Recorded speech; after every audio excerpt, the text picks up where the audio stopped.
जय श्री गणेश। जय करवा चौथ माता की।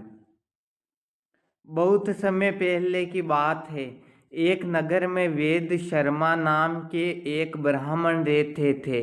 उनकी एक बेटी थी जिसका नाम वीरावती था, जो अपने माता पिता की इकलौती संतान थी और इसलिए सभी भाइयों की लाडली बहन थी।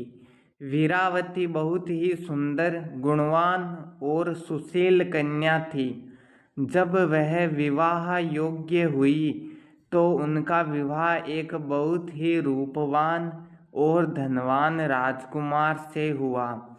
विवाह के बाद वीरावती ने अपनी पहली करवा चौथ का व्रत रखा।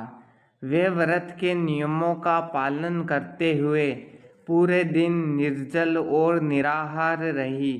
शाम होते होते उसे तीव्र भूख और प्यास लगने लगी, जिससे वह बहुत कमज़ोर महसूस करने लगी। उसके 7 भाई, जो उससे बहुत प्यार करते थे, अपनी बहन को ऐसी हालत में देखकर बहुत व्यथित हुए। वे चाहते थे कि उनकी बहन जल्द से जल्द भोजन ग्रहण कर ले, लेकिन चंद्रमा अभी निकला नहीं था। तब उन्होंने एक उपाय सोचा। उन्होंने एक पीपल के पेड़ के पीछे एक दर्पण लगाकर उसमें एक जलती हुई मशाल को इस प्रकार रखा कि उसकी रोशनी चंद्रमा जैसी प्रतीत हो। फिर वे वीरावती के पास आए और कहने लगे, देखो बहन, चंद्रमा निकल आया है। तुम उठो और अपनी पूजा करके भोजन ग्रहण करो। वीरावती ने अपने भाइयों की बात पर विश्वास कर लिया। उसने नकली चंद्रमा को अर्घ्य दिया और भोजन ग्रहण कर लिया। जैसे ही उसने पहला निवाला खाया, उसे अपने ससुराल से खबर मिली कि उसके पति बहुत बीमार हो गए हैं। दूसरा निवाला खाते ही खबर आई कि उसके पति बहुत गंभीर अवस्था में हैं, और तीसरा निवाला खाते ही उसे ये दुखद समाचार मिला कि उसके पति की मृत्यु हो गई है। वीरावती ने अपनी पति की मृत्यु की खबर सुनकर अचेत हो गई। जब उसे होश आया तो वे रोते बिलखते अपने पति के शव के पास जा पहुंची। रास्ते में उसे इंद्रदेव की पत्नी देवी इंद्राणी मिली। देवी इंद्राणी को देखकर वीरावती ने उनसे अपने पति के जीवन दान की प्रार्थना की। देवी इंद्राणी ने वीरावती से पूछा, तुमने करवा चौथ का व्रत क्यों भंग किया? वीरावती ने उन्हें पूरी बात बताई कि कैसे उसके भाइयों ने उसे धोखे से भोजन करवा दिया था।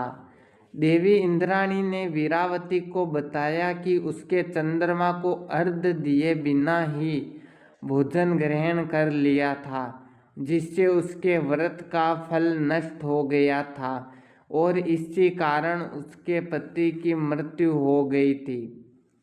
देवी इंद्राणी ने वीरावती को दिलासा दिया और कहा, चिंता मत करो बेटी, यदि तुम अगले वर्ष करवा चौथ का व्रत सच्चे मन और पूरी निष्ठा के साथ फिर से रखोगी तो इस बार सभी नियमों का पालन करोगी को तुम्हारे पति को जीवन दान अवश्य मिलेगा।